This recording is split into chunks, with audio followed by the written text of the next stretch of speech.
Division हाफिज शौकत अली ने doctor Faisal Masood teaching अस्पताल का दौरा किया और मुख्तलिफ शोबों का मुआयना किया। इस मौका पर उन्होंने अस्पताल की इमारत के बैरूनी और अंदरूनी हिस्सों के रंगो रोगन और तज़ीन और आराइश के लिए जामिया मनसूबा तैयार करने की हिदायत की।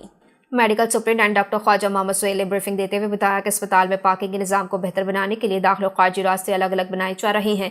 उन्होंने बताया कि दाखिली रास्ता कंपनी बाग की जानिब से जबकि खारजी रास्ता मोहनी रोड की जानिब से होगा ताकि ट्रैफिक के बहाव को बेहतर बनाया जा सके। कमिश्नर ने मोहनी रोड गेट के करीब बाग की मौजूदा साइट का भी जायजा लिया और हिदायत की कि अस्पताल आने वाले मरीजों और तामादारों की सहूलत को मद्देनजर रखते हुए पार्किंग और दीगर इंतजाम को मजीद मौसम बनाया जाए। कमिश्नर सरगोदा ने अस्पताल में ज़ेर इलाज मरीजों के लवाहकीन से भी मुलाकात की और फराहम की जाने वाली तिब्बी सहूलियात के बारे में दरियाफ्त किया और उनकी आरा तजावीज़ से आगाह हासिल की। उन्होंने इंतजामिया को हिदायत की कि मरीजों को और तैमादारों को हर मुमकिन सहूलियात फराहम करने के लिए इंतजाम को मजीद बेहतर बनाया जाए। कबल अज़ीज़ कमिश्नर सरगोदा ने सर्जिकल ब्लॉक का दौरा किया और लिफ्ट के जरिए पहली मंजिल पर जाकर मुख्तलिफ वार्ड्स और ऑपरेशन थिएटर सहूलियात का जायजा लिया। उन्होंने एमएस को हिदायत की कि मरीजों को बेहतर तिब्बी सहूलियात फराहम करने के लिए तमाम दस्तियाब वसाइल बरकरार लाए जाएँ। इस मौका पर डायरेक्टर डेवलपमेंट बिलाल हसन समेत दीगर मुतालिका अफसरान भी मौजूद थे।